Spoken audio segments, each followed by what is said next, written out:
امسك الاردن نقطعها. ايوه ماشي حلو، وطلعت، وبعدين بعد ما قطعت الاردن يا سيدي وطلعت وعديت هيحصل ايه؟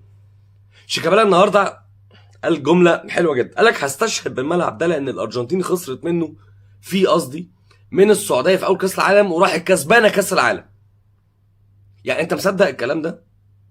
انت مصدق المثال اصلا؟